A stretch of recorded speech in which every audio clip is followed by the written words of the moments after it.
Salut! Cette vidéo fait suite à la présentation de l'aîné à toile, que je vous invite à aller voir si ce n'est pas déjà fait. Ici, je vais détailler un peu le sujet de la posture par rapport aux 9 types de personnalités de l'énéagramme. La posture, c'est la manière qu'on a de se tenir ou de prendre position par rapport à notre environnement.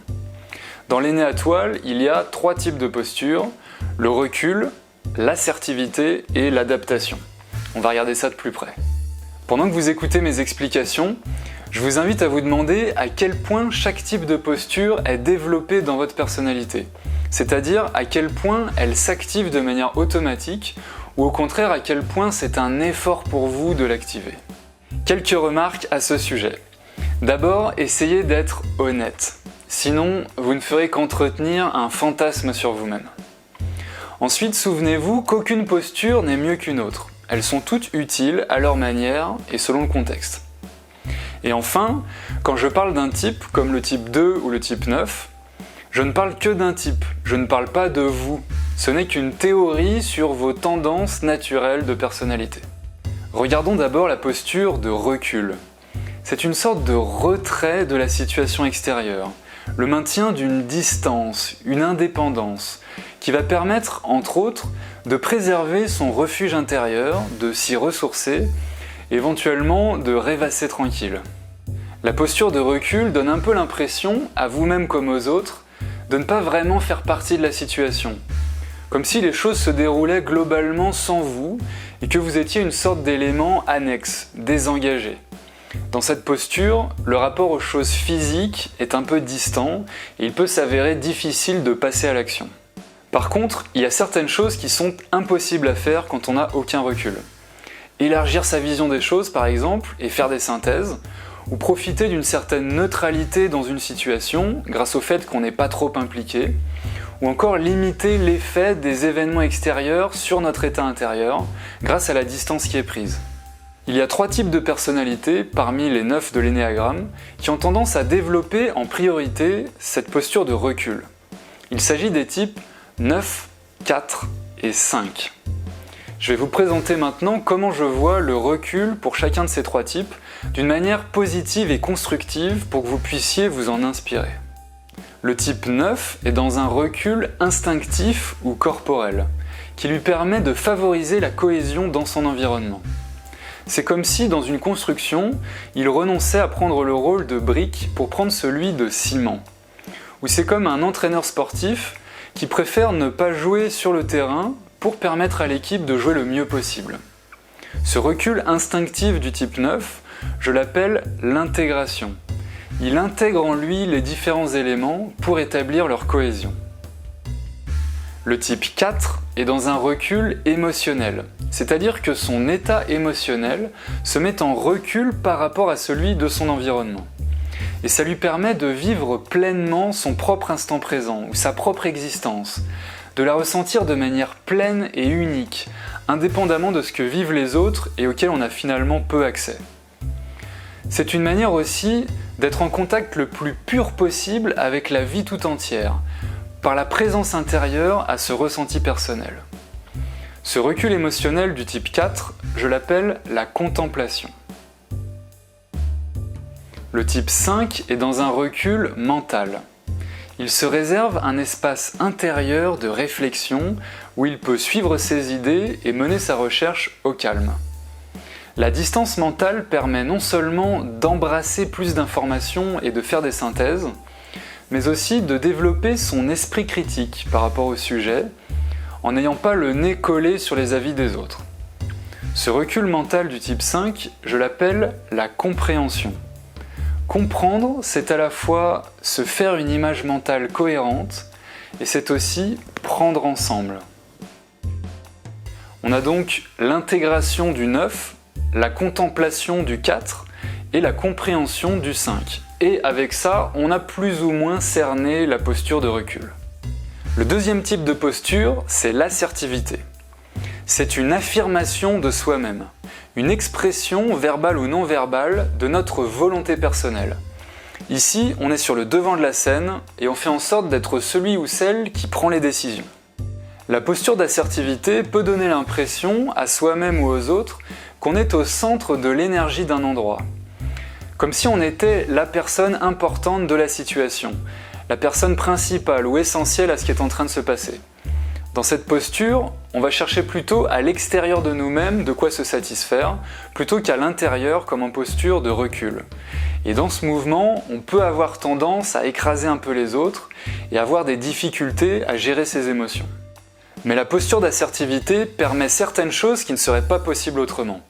S'occuper concrètement de ses besoins par exemple, passer à l'action, exprimer franchement un avis ou une demande, se sentir avoir une vraie place dans notre environnement, d'avoir un poids et de la valeur, ne pas se laisser abuser par les autres. Il y a 3 types de personnalités dans l'énéagramme qui ont tendance à développer en priorité cette posture d'assertivité. Il s'agit des types 8, 3 et 7. Je vais vous présenter maintenant comment je vois leur manière d'être assertifs, chacun à sa façon et de manière constructive. Le type 8 est dans une assertivité instinctive ou corporelle, par laquelle le corps a tendance à s'octroyer ce qu'il désire et satisfaire ses besoins sans trop de retenue.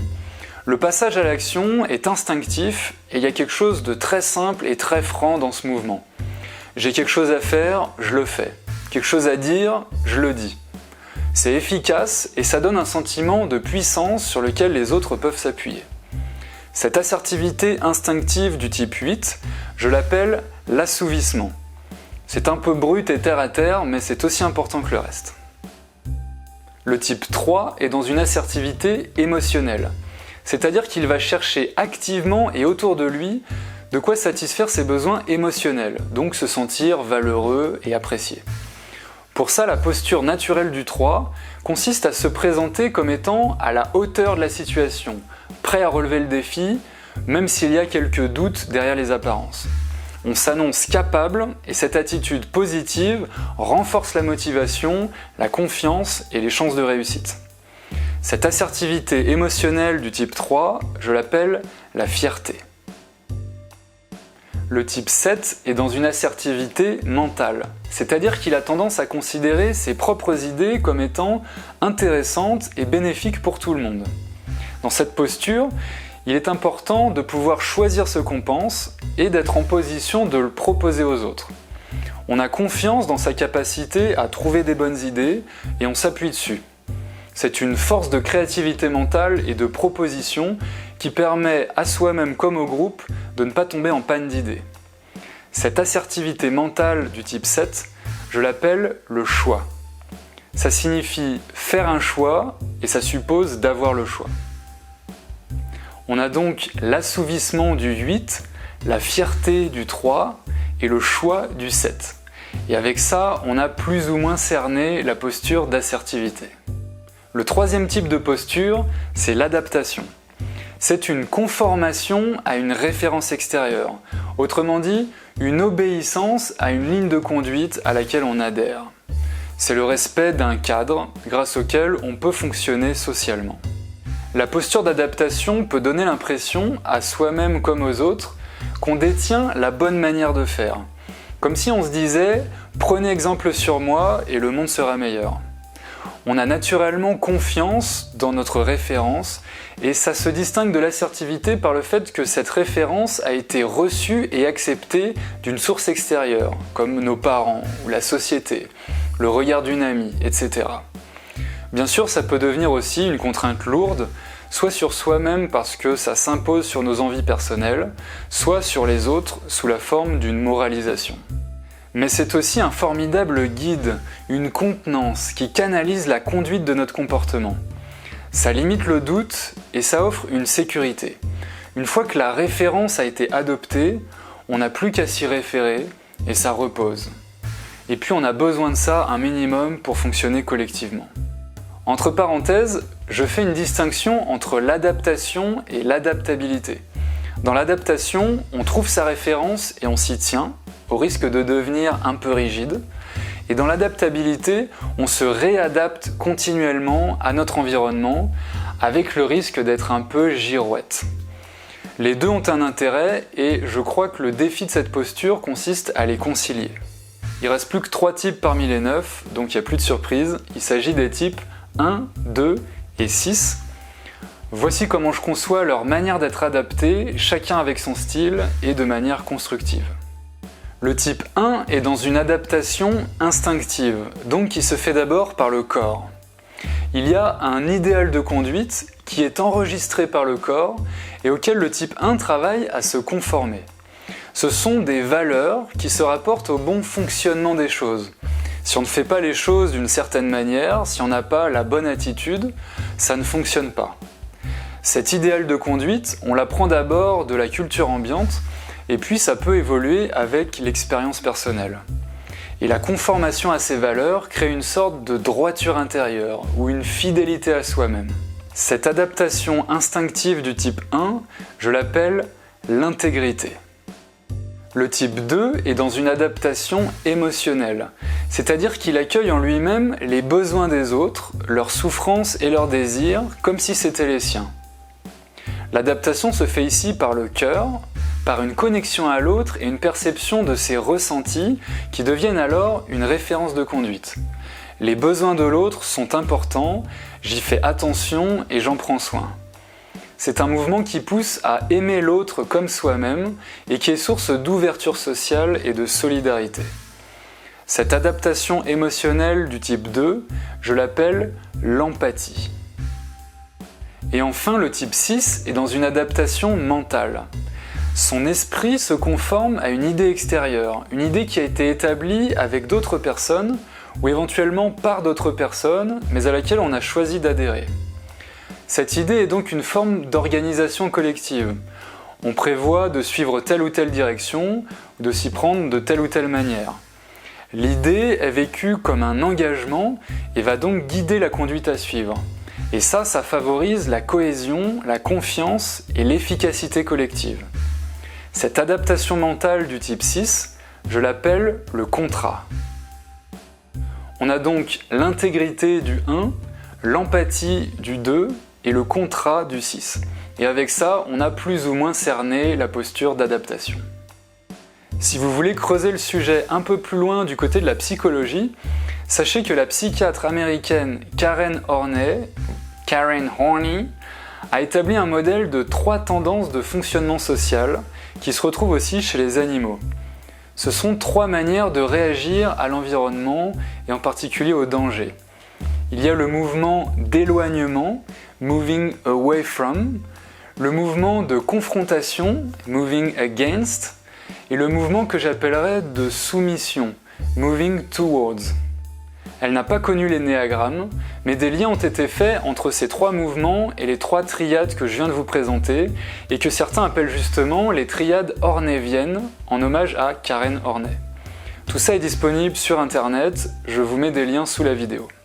Vous l'aurez peut-être deviné, le mouvement d'éloignement correspond à la posture de recul, le mouvement de confrontation correspond à la posture d'assertivité, et le mouvement de soumission correspond à la posture d'adaptation. À propos de la philosophie de l'énéatoile, je le redis ici, mais c'est toujours vrai pour toutes les triades que je vais vous présenter, il y a toujours au moins un peu des 3 éléments. On ne peut pas être 100% assertif et 0% adapté par exemple, ça n'aurait pas de sens. Et puis l'idée c'est toujours de permettre aux 3 éléments, ici les 3 postures, de pouvoir s'exprimer. Et vous pouvez très bien avoir une personnalité de type 7, donc de tendance assertive, et être capable de beaucoup de recul et d'adaptation. Ne vous laissez pas enfermer par les idées, c'est un outil d'ouverture. Allez, je vais m'arrêter là. N'hésitez pas à partager vos réactions dans les commentaires, ça peut vraiment inspirer du monde. Et puis moi aussi j'ai besoin de vos retours pour nourrir ma réflexion. Et puis abonnez-vous si ce n'est pas déjà fait. A bientôt pour une autre vidéo sur les 3 modes d'attention et en attendant, prenez soin de vous.